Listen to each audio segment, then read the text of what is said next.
মাসুদ কামাল নামের এই যে এক সাংবাদিক ইদানিং তো ওই যে টক শোতে অনেক বেশি কথাবার্তা বলে, কারণ ওই আওয়ামী লীগের আমলে যে সমস্ত লোকজন এসে টক শোতে কথাটা বলতো যে সাংবাদিক, এখন তো তাদের সিংহভাগ পালিয়ে গেছে, তাই না?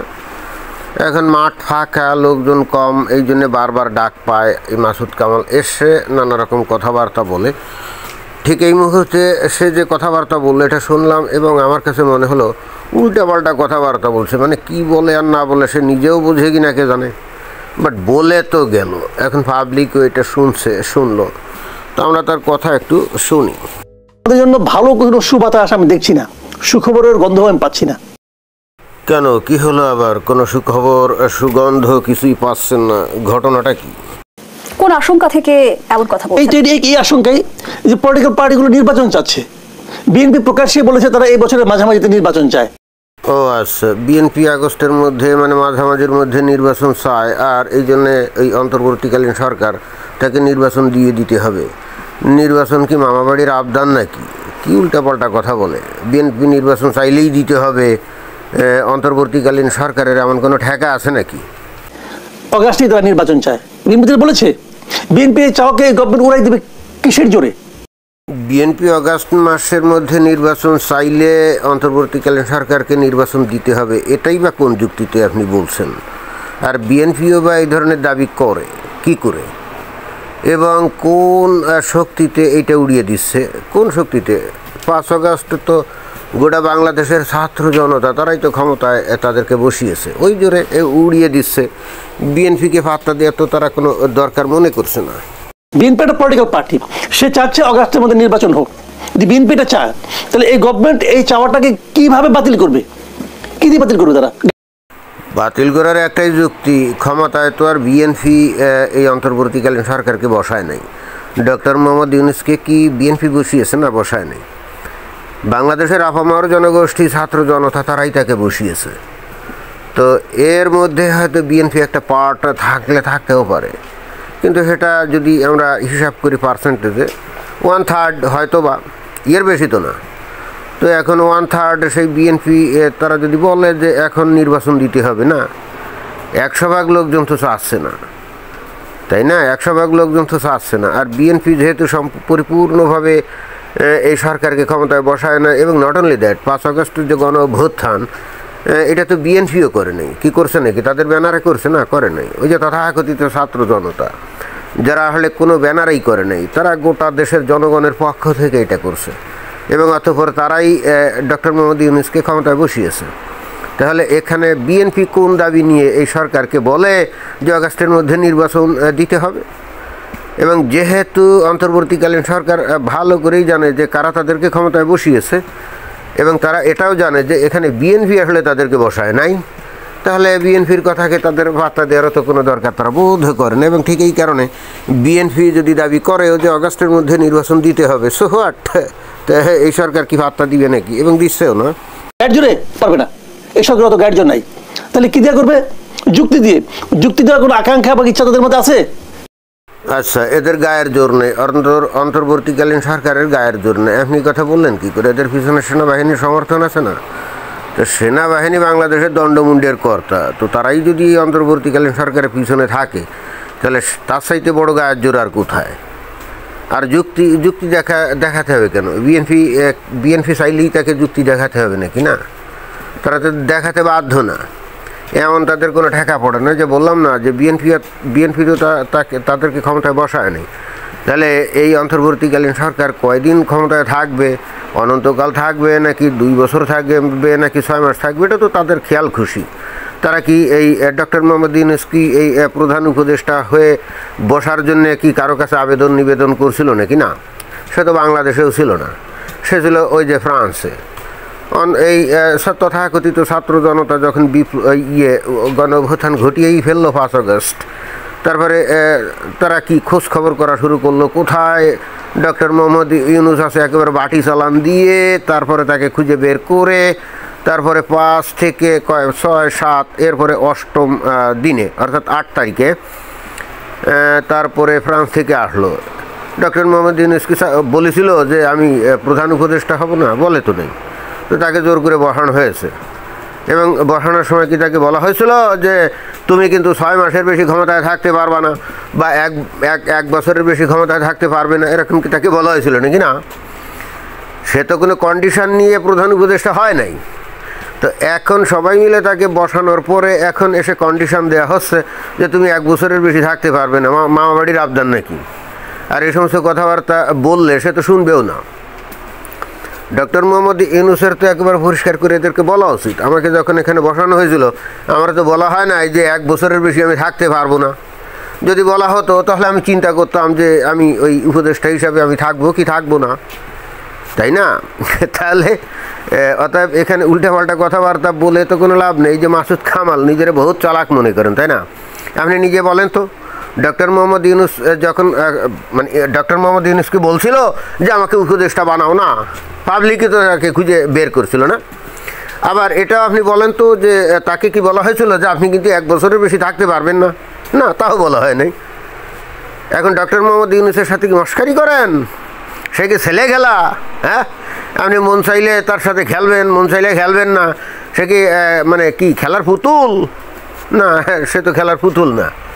মোহাম্মদ ইউনূস সাহেব যেহেতু ইচ্ছে করে এখানে বসেন নাই, তাকে জোর করে বসানো হয়েছে, অতএব তার যতদিন ইচ্ছে খুশি উনি ক্ষমতায় থাকবেন। কে কি বলল এতে তো তার কিছু যায় আসে না। যেদিন তার মন চাইবে, ভাল লাগবে না, সেদিন বলবেন যে আচ্ছা ঠিক আছে, আসসালামু আলাইকুম বলে উনি চলে যাবেন, কেটে পড়বেন, তাই না? এটাই। এখানে বিএনপি চাইলে বলে তার এখন তড়িঘড়ি ইলেকশন দিতে হবে, জি না, এই সমস্ত চলবে না। আর তাছাড়া মোহাম্মদ ইউনূস সাহেব তো একাধিকবার ওনার অবস্থান পরিষ্কার করেছেন, তাই না? উনি তো বারবার বলেছেন যে ছাত্ররাই তাকে ক্ষমতায় বসিয়েছে। তো ছাত্ররা ক্ষমতায় বসিয়েছে মানে কি বিএনপি বসায় নাই, তাই না? কি বিষয়টা তাই না? তাহলে ছাত্ররা যদি বসিয়ে থাকে এবং সারা দেশবাসী যদি সেটা মেনে নেয়, এখন বিএনপি বললে তাকে চলে যেতে হবে কোন যুক্তিতে? ছাত্ররা কি বলছে যে এই ডক্টর ইউনূস সাহেব আপনি যান গা? না, বলে নেই। যেদিন ছাত্ররা বলবে সেদিন যাবে, তার আগে না। নেই তো আলোচনা ডাকছে যে কেন তোমরা অগাস্টে যাচ্ছ, কেন আমরা অগাস্টে দেব না, বলছে তাদের এরকম বাংলাদেশের আনাচে কানাচে বিভিন্ন জায়গা থেকে বহু মানুষই হয়তো বলছে যে তাড়াতাড়ি ইলেকশন দিতে হবে, হ্যান ত্যান হাবি যাবি, তাই না? তো ডক্টর মোহাম্মদ ইউনূস সাহেবের এত টাইম নাই আর এত ইচ্ছাও নাই। ইচ্ছার থেকে আসলে বস্তুত টাইম নাই, আর কোনো কারণও আসলে নাই যে জোনা জোনা ডেকে এনে তাদের সাথে আলাপ করে ব্যাখ্যা দিতে হবে কেন আগস্টের মধ্যে ইলেকশন দিবে না। হ্যাঁ, এতদিন থাকার এখতিয়ার কে দিছে? এই সরকার অনন্তকাল থাকবে, কে বলছে? এই যে ভাই উল্টাপাল্টা কথাবার্তা বলেন কেন? আপনার কথাবার্তা তো হচ্ছে না, উল্টাপাল্টা কথাবার্তা বলছেন। বুঝতে পারছি আগামীতে হয়তো ইলেকশন হলে বিএনপি ক্ষমতা আসবে, তখন আপনি তাদের সাথে মানে তাদের পক্ষে কথাটা বলছেন, বস্তুত সুবিধা সুযোগ সামনে পাওয়া যেতে পারে, না বোঝার তো কিছু নাই, তাই না? কিন্তু কথা হচ্ছে আপনি যে কথাগুলো বললেন যে আপনাদেরকে এতদিন থাকার অধিকার কে দিয়েছে, অনন্তকাল থাকবেন, আপনাকে কে বলছে? কিন্তু কথা হচ্ছে যে তারা যে মাত্র 1 বছর থাকবে, এই ধরনের কন্ডিশনই বা তাদেরকে কে দিছিল? যখন 5 আগস্টের পরে মোহাম্মদ ইউনূস 8 তারিখে যখন শপথ নিল, আমরা তো শুনি না এই যে তাকে বলা হয়েছিল যে দেখেন ইউনূস সাহেব, আপনারে আমরা 1 বছরের জন্য ক্ষমতায় বসাচ্ছি, আপনি কি এতে রাজি? এবং এরপরে কিন্তু আপনাকে ইলেকশন দিয়ে চলে যেতে হবে, এই ধরনের কোনো কন্ডিশন তাকে দেওয়া হয়েছিল না।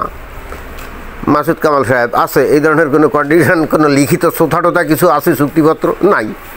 তাহলে আর তা বাদে উনি কি কারো কাছে বলছিলেন যে আমি প্রধান উপদেষ্টা হতে চাই? না, তা উনি বলেন নাই। তো দেশের লোকজন, বিশেষ করে ছাত্ররা, যেটা নাকি মোহাম্মদ ইউনূস সাহেব বলে যে ছাত্ররা তাকে বসিয়েছে, নিঃশর্তভাবে বসিয়েছে, তাই না? আর ডক্টর মোহাম্মদ ইউনূস তো কোনো রাস্তার ফালতু পাবলিকও না, এমন তো না, আপনার মতো তো আর না, অন্তত কি আপনার থেকে তো উন্নত প্রজাতির এবং উচ্চ মর্যাদার একজন মানুষ, তাই না?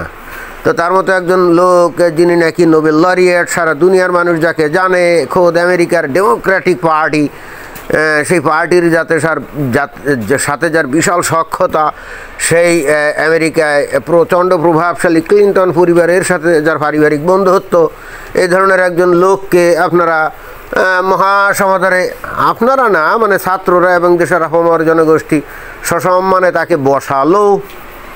এখন কি আপনারা দাবি করেন যে এই ডক্টর মোহাম্মদ ইউনূসের চাইতে আপনাদের এই বিএনপির নেতারা অনেক বেশি জ্ঞানী গুণী প্রাজ্ঞবান? আপনারা দাবি করলে আমরা এটা বিশ্বাস করি না, কারণ ওদেরকে আমরা চিনি।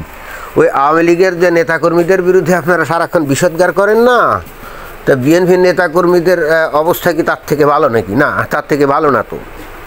আর গত এই 5.5-6 মাস ধরে এই বিএনপি গোটা বাংলাদেশে কি করছে সেগুলো আমরা দেখতে পাচ্ছি না। তো বাংলাদেশ এত বস্তুত কারো হাতেই নিরাপদ না। আপনি যে বলছেন যে মোহাম্মদ ইউনূসের হাতে নিরাপদ না, দেশ ভালো চালাতে পারছে না, এর নানা কথা বলছেন। তা দেশ ভালো চালাতে পারছে না কী জন্যে? আপনাদের কারণে। আপনারা সহযোগিতা করেন না। আপনারা তাকে বসিয়েছেন যে দেশ ভালো করে চালান, আবার বসিয়ে তারপরে তাকে সহযোগিতা করেন না, আর বলেন যে অর্থনৈতিকভাবে দেশ দেউলিয়া হয়ে যাচ্ছে, হ্যান হয়ে যাচ্ছে, ত্যান হয়ে যাচ্ছে। তো সেটা কি ডক্টর মোহাম্মদ ইউনূসের দোষে নাকি? এই বিএনপি নামক দলটা, অর্থাৎ 5 আগস্টের পরে যারা অভ্যুত্থান ঘটিয়েছিল, তারা কী করেছে? গোটা দেশব্যাপী অরাজকতা শুরু করছে, গণপিটুনি দিয়ে মানুষ মারছে, বাড়িঘর আক্রমণ করে ভেঙে দিয়েছে, ব্যবসা প্রতিষ্ঠান জ্বালিয়ে দিয়েছে, শিল্প প্রতিষ্ঠান জ্বালিয়ে দিয়েছে, কারখানা জ্বালিয়ে পুড়ে ছারখার করে দিয়ে লুটপাট করেছে। তো এইগুলো করে করে গোটা দেশের অর্থনীতির একেবারে 12টা বাজিয়ে দিয়ে এখন ডক্টর মোহাম্মদ ইউনূস সাহেবকে বলা হচ্ছে এইবার তুমি আমাদের জন্য ভালো কিছু দাও। আরে একটা ঘর আপনি ভেঙে চুরে খান খান করে দিয়ে তারপরে একজন ভালো লোক, সম্মানিত লোককে বলছেন এই ঘরে আপনাকে দায়িত্ব দেওয়া হলো, আমাদেরকে একটু ভালো রাখেন। এবং ওই ঘরটা দেওয়ার সময় আপনি তাকে কোনো টাকা দিলেন না, পয়সা দিলেন না, কোনো জনসমর্থন দিলেন না। তো ওই ঘরের মধ্যে আপনাকে ভালোভাবে রাখবে কী করে? মস্কারি করেন, মস্কারি করেন। বিএনপির লোকজন যদি আশা করে যে তারা দেশের শাসন ক্ষমতায় বসবে, তাদের বিশাল যোগ্যতা আছে এবং তাদের সাথে গুণধর আর কেউ নাই ভাই, এটা আপনি বিশ্বাস করতে পারেন। কিন্তু আমরা তো মনে করি ডক্টর মোহাম্মদ ইউনূসের সাথে গুণধর ব্যক্তি এই বাংলাদেশে আর কি আছে বলেন তো? বাংলাদেশের একজন ব্যক্তিকেও যদি সারা বিশ্ব চিনে থাকে, ডক্টর মোহাম্মদ ইউনূসকেই চেনে। ওই বিএনপির কোনো নেতাকে চিনে না, ওই খালেদা জিয়াকে চিনে না, তারেক রহমানকে চিনে না, আওয়ামী লীগের শেখ হাসিনাকে চিনে না, চিনে ডক্টর মোহাম্মদ ইউনূস সাহেবকে। ঠিক আছে, এই 53 বছর পরে এসে ডক্টর মোহাম্মদ ইউনূস সাহেব দয়া করে এই যে বাংলাদেশের সিংহাসনে আসীন হয়ে এই সিংহাসনটাকেই সম্মানিত করছে, বুঝছেন? এতদিন যারা ওই সিংহাসনে বসেছিল তাদের অনেকেই ওই আসনটাকে কলঙ্কিত করছে। অতএব আমরা চাই এই সিংহাসন যার নাকি মানায় এবং যে নাকি যোগ্য দাবিদার সেই ব্যক্তি এখন এখানে বসে আছে, আমরা তাকেই চাই এবং তার মাধ্যমে দরকারে আমরা জাহান্নামে চলে যাব, তবু আমরা অযোগ্য লোক দিয়ে এই সিংহাসনটাকে আমরা কলঙ্কিত করতে চাই না। জনাব মাসুদ কামাল সাহেব, বুঝছেন? এই হলে আসল কথা। ধন্যবাদ।